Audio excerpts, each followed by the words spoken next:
If God is supreme and God is above all, then where do God come from? Who created God? Please answer.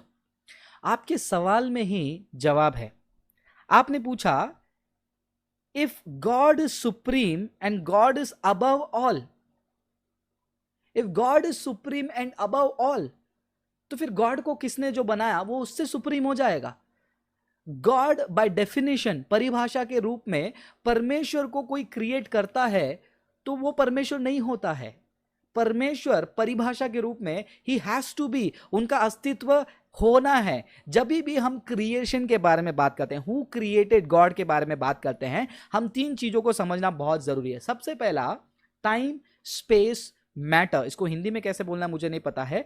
Time space matter, ये time space matter से ही जो है दुनिया create हुई है. जब हम ये सवाल पूछते हैं हु क्रिएटेड गॉड, तो इसमें जो है सबसे पहला, क्रिएशन जो है एक समय में होता है, राइट. एक समय में क्रिएट किया जाता है. अब खुदा जो है समय के अंदर है तो वो खुदा नहीं है, तो खुदा को समय से बाहर होना चाहिए. तो वो समय को भी खुदा ने क्रिएट किया. तो ये सवाल नहीं आ सकता है खुदा को किसने क्रिएट किया. नंबर वन, क्योंकि क्रिएट करने के लिए समय चाहिए, लेकिन समय के बाहर खुदा है. दूसरा, स्पेस. खुदा को क्रिएट करने के लिए एक जगह चाहिए, राइट. एक जगह पे खुदा क्रिएट हुए रहेंगे. दुनिया में जो भी सृष्टि हुई है वो पृथ्वी के अंदर क्रिएट हुई है. ये पृथ्वी भी जो है एक स्पेस में क्रिएट की गई है.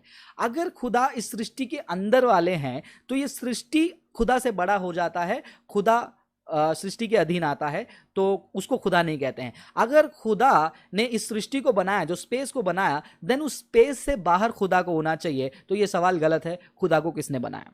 तीसरा पॉइंट, जब हम मैटर के बारे में बात करते हैं, जो भी सृष्टि अस्तित्व में आई है, क्रिएशन की बात करती हैं, वो चीजों से बनी हुई है, मैटर से.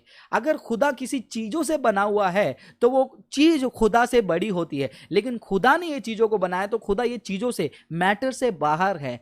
तो परिभाषा के तौर पर खुदा जो है टाइम स्पेस मैटर से अफेक्टेड नहीं है, वो उससे बाहर है. जो जो चीजें टाइम स्पेस मैटर से अफेक्टेड हैं वो क्रिएटेड होती हैं. जो चीजें टाइम स्पेस मैटर से अफेक्टेड नहीं है और उससे बाहर है और उस टाइम स्पेस मैटर को बनाती है, उसको गॉड कहते हैं. सो गॉड को किसी ने नहीं बनाया, गॉड का अस्तित्व है, इसीलिए ये सृष्टि आई है. पता नहीं आपको कितना समझ में आया है, बट इसी को हम फिलोसॉफिकल आर्ग्यूमेंट कहते हैं. मैं वापस से रिपीट करता हूं, when we ask who created God, there are many problems in that question, because creation happens in a time, but God is not inside the time, he is outside the time, because he has created the time.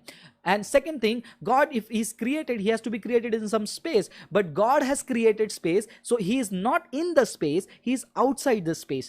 तीसरा, अगर हम created चीजों, whenever we talk about created things, things are created with matter. If God is created with some creative matter, then he cannot be God. The creative matter can be God because it is above him, but God is not in the creation, he is outside the creation, he is the creator of the matter. One who is not affected by time space matter is God. So by definition, who created God? Nobody. He simply exists.